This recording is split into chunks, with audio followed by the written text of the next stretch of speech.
Record. Perfect. All right, I'm going to share my screen. Peter, anything you want to say before you get started? Well, thank you very much, everybody, for coming to listen to this brief. I hope you find it interesting. We have a very unique environment here in the Sonoran Desert, and I hope that gives you a nice understanding of some of the birds that we have here. Um, Once the slide comes up, as what I really want to present to everybody is the uh, idea that an environment, and in this case, the environment being the Sonoran Desert, really attracts and enables a situation where you can have a number of very unique birds, etc. On the slide here on the left-hand side, you can see a gilded flicker sticking its head out of a saguaro cactus. And I'll be talking about that at greater length. And how did that hole get there? We'll talk about that. And on the right is our Arizona state bird, the cactus wren. Next slide, please. Okay, we'll get there. Okay, let me see how it works here. There we go. I just want to make a short comment on the photography. Uh, all the photos in this presentation are photos that I took, that I used two cameras, a Nikon P900 and a Sony RX10 IV. Those are both bridge cameras, which give you zoom capability, but you can't change lenses. Here is a very common hummingbird that we have almost year-round, and it likes the desert environment. It is a costus hummingbird, and you can see it right next to a blooming ocotillo, which is one of the plants that they feed on. You have the next slide, please. What defines a desert? Okay, it's a region of land that's very dry. It receives low precipitation. Usually it has this rain, but there are deserts that are formed by snow, mist, or fog. Um, the streams and water in deserts dry up unless they're supplied by water from outside the area. Usually, there's less than 10 inches of precipitation in a desert. Around the world, some of the deserts that you may be familiar with are Sahara, Kalahari, Namib, Antarctic and Arctic, and Actima in Chile and Peru. Uh, remember the Namib Desert. It's going to come up in an interesting way later on in this presentation. There's four deserts in the southwest United States. Next slide, please. As I said in the earlier slide, there's very little water in deserts, and finding water in the desert is a matter of survival. On the left-hand side, we have a very iconic bird to the southwest United States, and that's the black-throated sparrow. Here with some white-throated sparrows, and nearby at the McDowell Mountain Preserve, they were running water out. We were going through a very dry period, and here are all those black-throated sparrows and white-crowned sparrows drinking out of the water. Over the left-hand side is a bird that's very representative out here, a curved-billed thrasher, and that tube is an irrigation tube for which the cap has fallen off. And so there's water coming out of there, and that curved-billed thrasher is drinking that water. Birds will go to great lengths to find creative ways to find water when we go through our dry seasons. Next slide, please. Here's a map of limited quality, I will add, that shows the four deserts in the United States. The Great Basin Desert, the Mojave Desert, the Sonoran Desert, and the Chihuahuan Desert. And each of these have very different environments. The focus of this talk is on the Sonoran Desert. Next slide, please. It's the North American desert with the lowest elevation, and it's big. It's almost 120,000 square miles. It's characterized by hot summers and mild winters. The hottest and driest season is down in Mexico in the Sea of Cortez, and they only get about 3.5 inches of water. Further north, up around Tucson and Phoenix, Averages precipitation is about 11 inches a year. The western Sonoran Desert mostly receives its rain in the winter, but in the eastern Sonoran Desert, there's both winter rains and summer monsoons, and that ends up being very important. Think about if you in your home, if you were only allowed one glass of water a day, wouldn't you prefer to have half a cup in the morning and a half a cup in the afternoon? That's the situation here with the Sonoran Desert. And the mild winters and the higher precipitations allow large cacti, like the saguaros, which we're going to be showing, and others as well, and then smaller trees like palo verdes, ironwood, mesquite, they thrive here. Uh, Saguaro cacti are only found in the Sonoran Desert. Um, Next slide, please. And we'll add that the sole location of the Sonoran Desert in the United States is Arizona and California. It extends a little bit into California, but mostly in Arizona. Uh, it's one desert, but it's got several habitats, and I want to divide those habitats into three. Uh, the first is the lower Sonoran scrub brush, and the altitude there is generally less than 1,300 feet. It's the warmest and driest of area of the Sonoran Desert. It's more sparsely vegetated than the upper Sonoran Desert. Uh, the dominant shrubs there, okay, include creosote bush, triangular burr ragweed, and saltbush, and not so much saguaros. Saguaros more higher up, and you'll see that in the next slide. Trees include mesquite and palo verde. Uh, some of the birds that you'll see in the lower Sonoran Desert include lesser nighthawk, loggerhead shrike, bendire's thrasher, which I have a picture of over on the right-hand side, a photo of. The LeConte's thrasher, and a LeConte's thrasher is a rare bird, and a lot of people, birders from all over the country, will come out to look for it. This book, I don't know if you can see it here, on its cover, that's a LeConte's thrasher, big long curved bill. Next slide, please.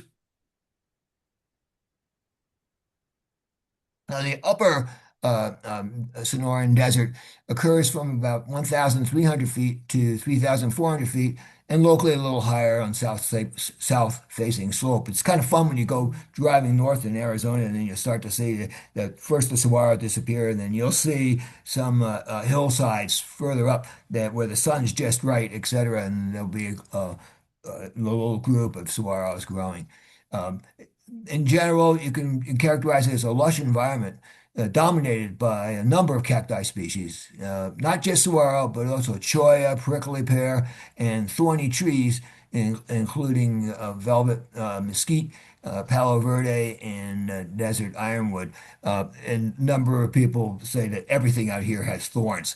Some of the birds that are present here in the upper Sonoran desert scrub brush include white-winged dove, greater roadrunner, as you can see in the picture in the right, um, Harris hawk, elf owl, Gila woodpecker, gilded flicker, brown-crested flycatcher, etc. And that the greater roadrunner, for those that are not familiar with it, is a master predator. Its prey feeds on a lot of different types of animals, everything from lizards and insects to birds, other birds, and bird nests and snakes. And it has no problem taking care of a rattlesnake. It picks it up and thrashes it, etc. It's an amazing bird, and it is really, really fast when it wants to move. Next slide, please. The third habitat's a really interesting habitat, and we're fortunate there's a number of good locations of these washes. It's found in both the upper and lower Sonoran desert scrub brush, and these areas are also known as arroyos or exo-riparian washes. Uh, these drainages may only flow for a few hours each year following heavy rain like the monsoon rains that we're having now or extended rain events. The rains provide just enough extra water to create ribbons of taller trees and denser shrubs than the adjacent open area. Um, as you can see, there's a number of birds breed here in these dry washes and include Gambel's quail, Abert's towhee, rock wren, ladder-backed woodpecker, Costa's hummingbird, ash-throated flycatcher, etc. I want to make a note about one bird here. If you want to see an Abert's towhee, you're going to have to come out here to the greater Phoenix area. They're easy to find here and they're here, but they do not live much further than basically this area in Maricopa County, which is where Phoenix is. Over on the right is a very lovely woodpecker, the ladder-backed woodpecker, and when this is a male with the red head, and they're not as common as some of the other woodpeckers, but they do really like these dry washes. Uh, this information you'll see it quoted in a number of places. This book, if you're going to come out to Arizona and do some bird watching yourself, I recommend that you consider getting a copy of this book. It goes into detail about all the good locations here in Maricopa County to go birding. We have the next slide, please.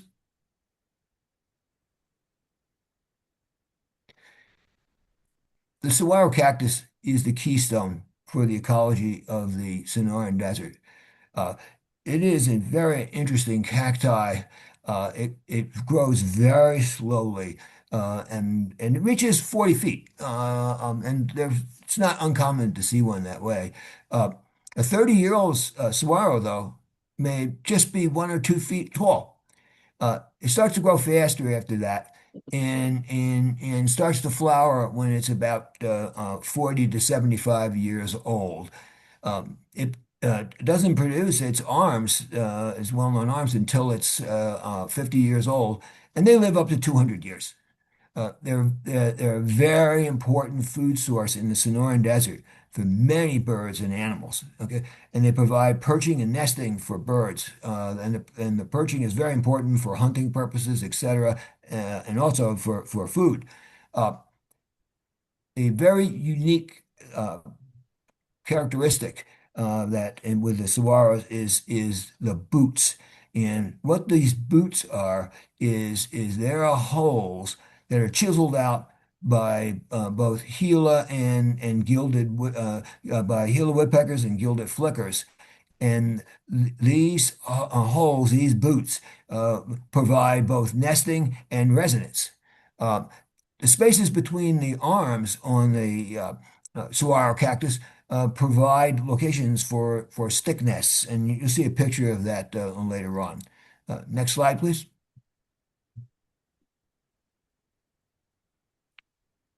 And here's a picture of a Gila woodpecker at the Coon Bluff Recreation Area. I'll be mentioning a number of sites that are good for bird observation later on. In the late spring, okay, the cactus blooms at night over several days. And when it blooms at night, then the blooms are still available in the morning for flower and pollination by several animals, which I will describe. Uh, After pollination, there's a green fruit develops that later opens up and exposes its red pulp and black seeds. The fruit is eaten by many birds and also many mammals and insects as well. It's a really important source of moisture for all the above creatures here in the desert. Next slide, please.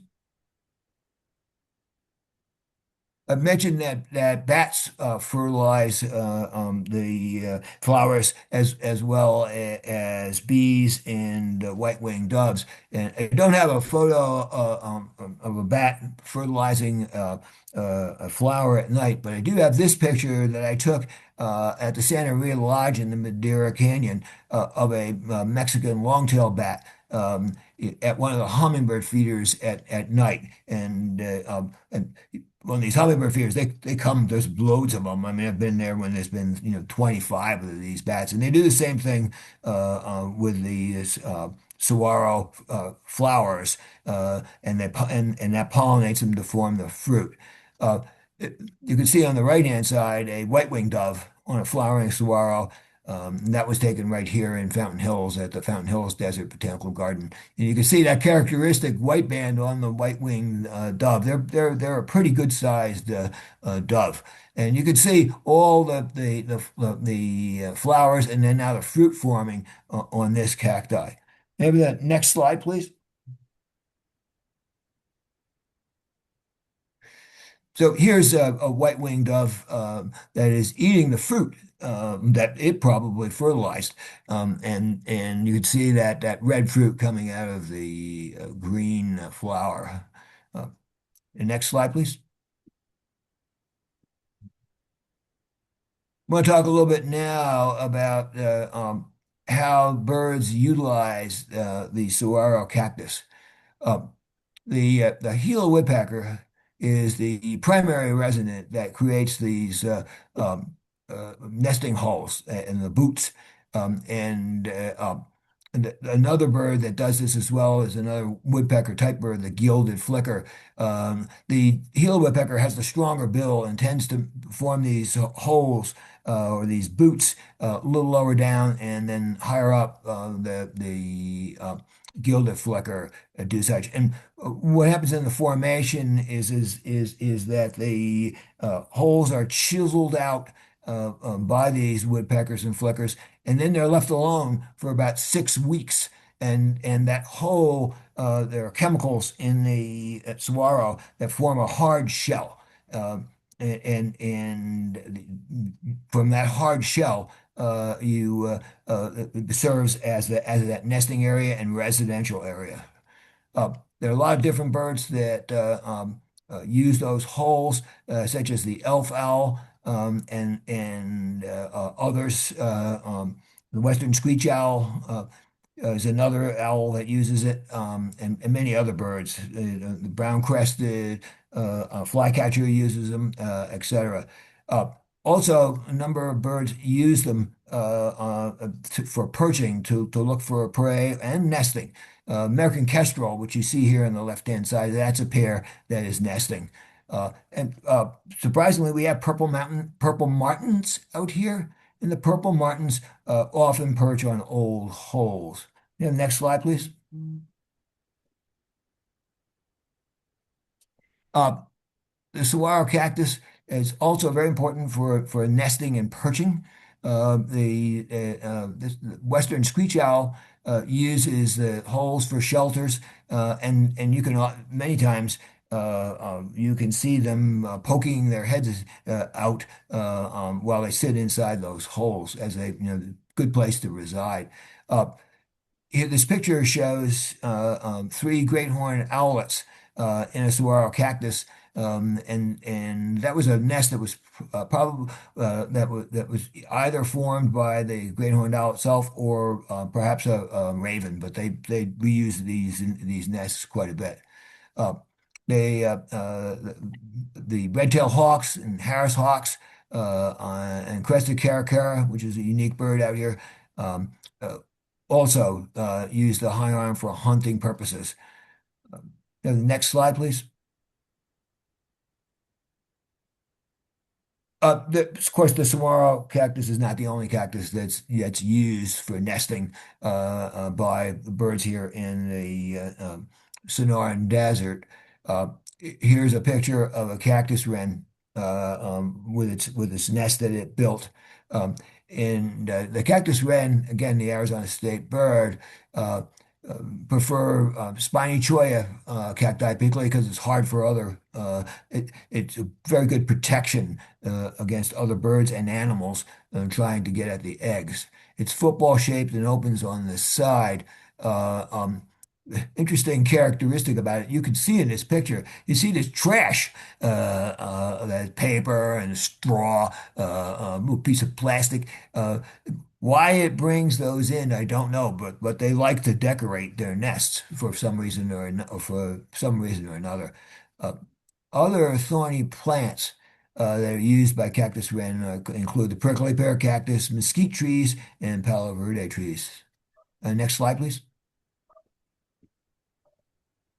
Uh, this really is a very minimal slide. There's a lot of places to go, and a lot of them are free.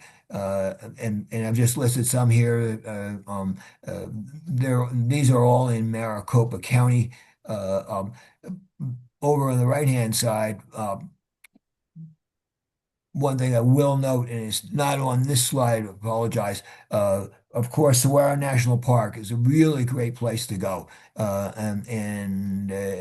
If you have one place that you want to start at, it's got an east side and a west side, and just a great place to experience the desert in the most natural state that you could imagine.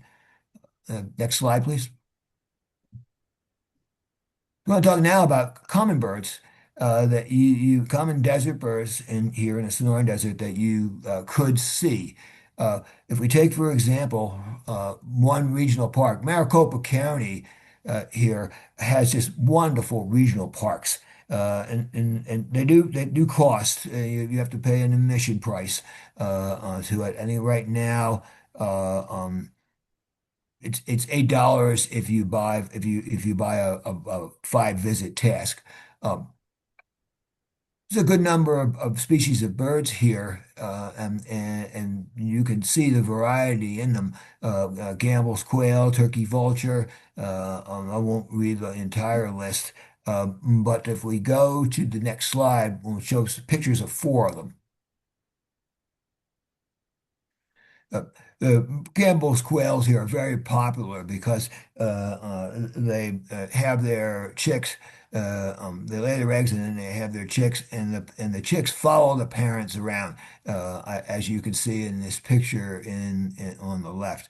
Uh, the verdin is a very iconic bird here. It's the size of a small flycatcher, and has that lovely yellow head, very common and very iconic of the Sonoran Desert.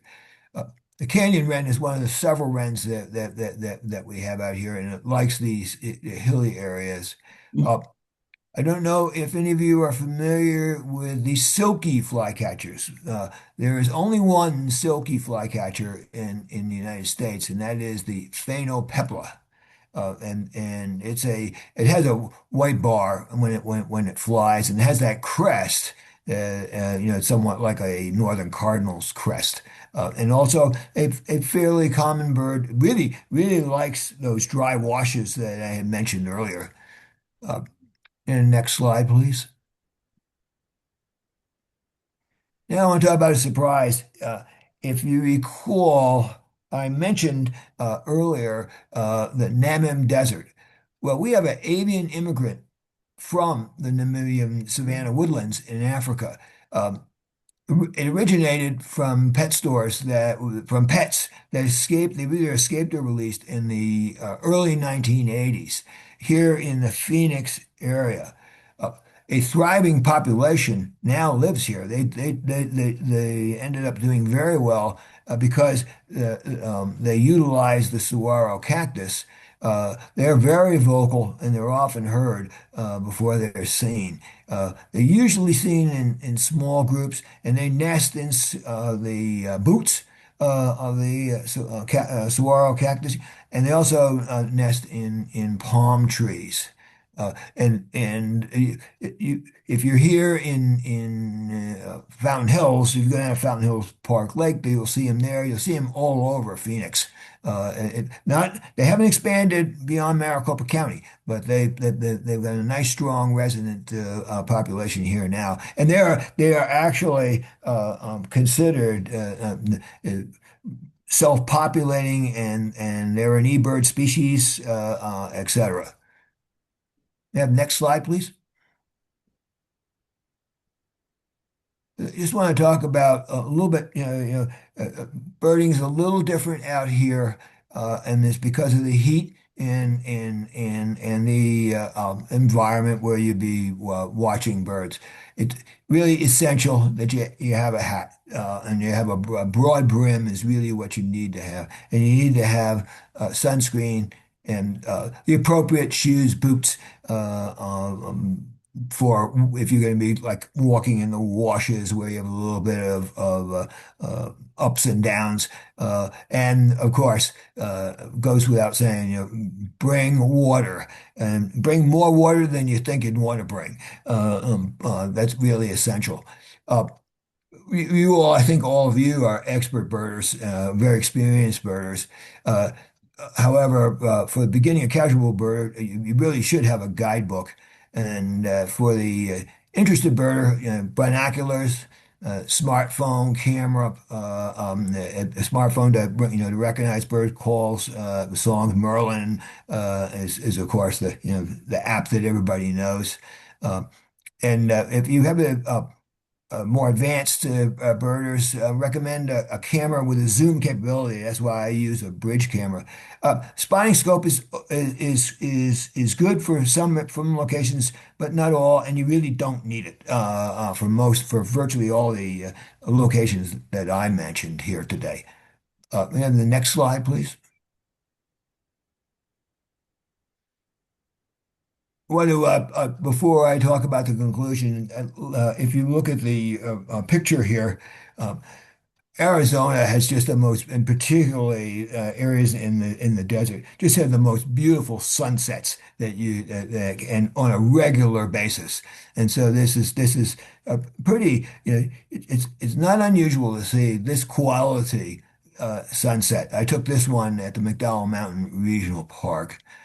Uh, and for conclusions, the Sonoran Desert, it's unique among deserts that it has these two rainy seasons, and that really drives things, and including why it's the only desert where the saguaro cacti thrive, and because they're only found here. Birds have adapted to this singular environment, including utilizing the characteristics of the saguaro cactus with those boots, providing nesting and residence, and having a nice high peaks to them, where raptors and can look out for their prey, etc. And these are the adaptations of what make the birds here special.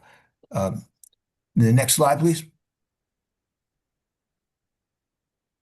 So that really concludes the talk, and I'm open to questions.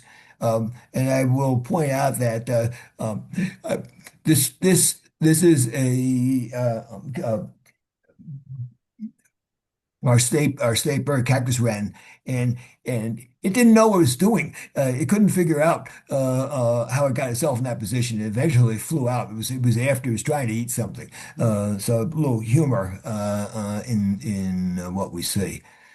So Michael, that's I open up to any Okay. questions that the audience has. Great. I'm going to stop sharing our screen and then just see if we can open it up to any comments. Feel free to add to the chat. I know while we're waiting for folks to add anything, Peter, you did mention a book, and I'm sure some of us in the audience are curious to know exactly now that we see a full screen of you. Can you show that book one more time, or Sure can. just read the title because this will be Yes, recorded. this is Birds of Phoenix in Maricopa County, Arizona, and it is by Janet Weitzman and Troy Corman, and it was recently updated. This is the third edition. Can you see that, Michael? Yep, we got it. Okay. And I thoroughly recommend it because the way it's organized is that first it describes the specific birding areas here in Maricopa County. Phoenix, Scottsdale, southwest of Phoenix, north of Phoenix, and north of southwest of Phoenix, etc. And it also goes into the habitats here and it has a very, very nice description of each of the species of birds that's been seen, and when it's likely that you could see it, and where it's likely that you could see it. So it'd be very handy to get. I can certainly provide you the ISBN on that. I'll also point out that they took a much better picture than I did of baby great horned owls on the saguaro cactus. That's great. That seems like it's a very helpful resource for anybody coming out there. How long have you lived out there? That was a question from Barbara Sherman. Any many years? I know you retired Was out started coming out here about 15 years ago, and then about 11 years ago, we decided to become Arizona residents, and we came out here and bought a condo, etc. there. Nice. And then I know you come back out to Rhode Island. And how about birding out here? Do you still do birding here as well? Just Oh, maybe sure do, sure do. great. What are your favorite spots out here to bird at in Rhode Island? Oh, a very, very, very good question. Uh, um, I live down in Westlake, so along those shore places, Trustham Pond Yeah. is both, all not only all three locations in Trustham Pond are sites that I really like, and I like Napattree Point. Yeah. Napattree Point is just terrific. That's awesome. And then too, I know when you're out birding in Arizona, do you stick to the Sonoran Desert or I mean, No. Arizona's a big state. I mean, you Yeah, must it's a very travel. big state and with a lot with a lot of altitude to it. Mhm. So there's a lot of good areas. I go up to the White Mountains Yep. several times a year to do birding up there, and I also go down to southeast Arizona, which is outside of the Sonoran Desert, but gets you over to the Chihuahuan Desert and also gets you to an in-between area down at Sierra Vista. And I also mentioned the Santa Rita Lodge in the Santa Rita Mountains, um, uh, and that's an excellent birding area. Yeah, and I've been out to Arizona, New Mexico. I did some volunteer work with the Sierra Club at one point, building trails along the border of Arizona and New Mexico, and it's just a phenomenal just region. I mean, you can go from desert to mountain. You've got all these great riparian environments. So, what a great place to be and to bird. I want to go back to those rosy-faced lovebirds. Are they highly invasive? I know you talked about them taking over Yes. nest holes. So are they causing a problem? No, no, they're not they're not invasive in the sense that they problems at all. They're not pushing out any other species. They just found this area to be very conducive to them, and they haven't expanded beyond the greater Phoenix area. And you think about it. They first showed up here in the 1980s, and they have a population now between 2,000 and 4,000, depending upon who you talk to. That's not a big population over this time period. I mean, that was 1980s. This is 40 years later. So they found their niche, and they don't seem to bother. They're not pushing out anything. But what does push stuff out is the European starlings. That they are, and I didn't mention it, but they utilize the cactus too, and they are very invasive, and they'll push other birds out of those boots in order to get into them. That is an invasive bird. That's a big pain in the butt. Yeah, and obviously out here as well. And then what about other birds you like to chase? Are there certain birds, time of year that you look forward to seeing? Oh yeah, and you go to different areas for them. There's a number of woodpecker species up north, that I like to go for. And also, I didn't mention at all. Quite surprisingly, there's a lot of water here because of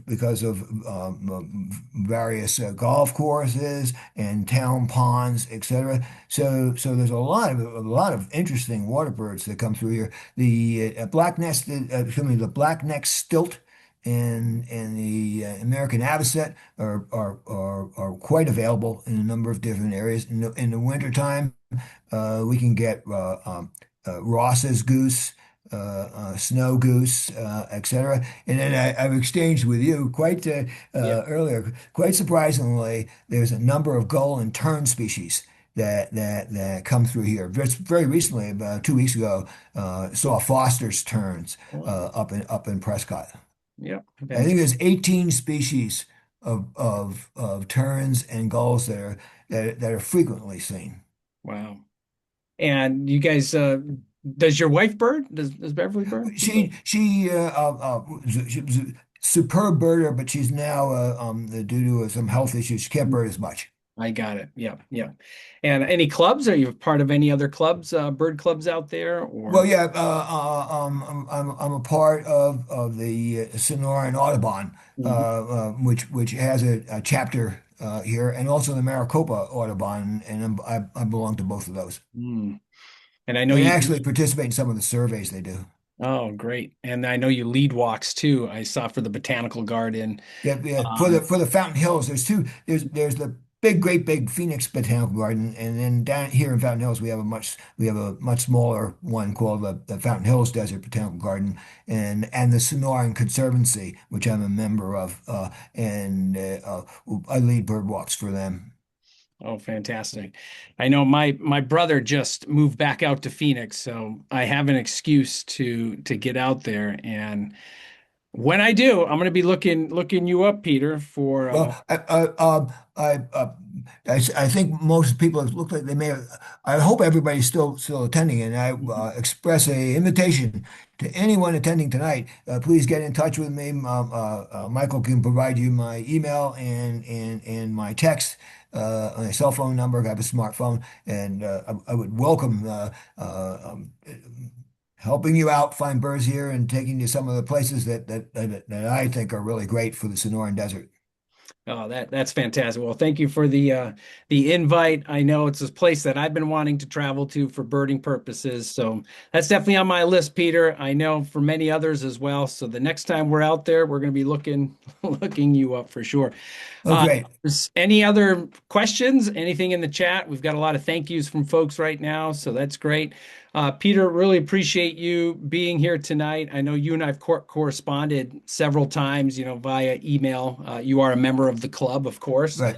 So that's how we got a chance to kind of get to know each other as well. So really want to thank you. Really appreciate it. And best of luck with all the birding. And when you come out to Rhode Island, I'm sure we'll be seeing you out in the field. Well, sure will, and I'm looking forward to coming back in the fall, and I'll Mhm. be in contact. And I thank everyone for attending. And if you have any additional questions, please let Michael know, and he can get them directly to me, or however you like to work it, Mike. But Yeah, that's perfect. Yeah, we can do be that. happy to follow up. And I think you're going to post this presentation. Yeah, yeah, we do have a YouTube channel. I'll be posting up there and then sending all of them out to the members at once. So if anybody's interested, they'll be able to see this firsthand. Yeah, Okay. I sent you a link this afternoon. That link is the one to use for the most updated version. Okay. Good to know. Yep. Peter, great. Thank you so much. Have a great night, and we look forward to seeing you in Rhode Island. Yep, and I look forward to coming back and visiting. So thanks very much, and we'll be talking. You got it. Thanks, folks. Thank you, Appreciate it. Peter. Next week, we'll be back again, same time, same place. All right. Bye, Peter. Thank Thanks, you. Thank you. thanks everybody.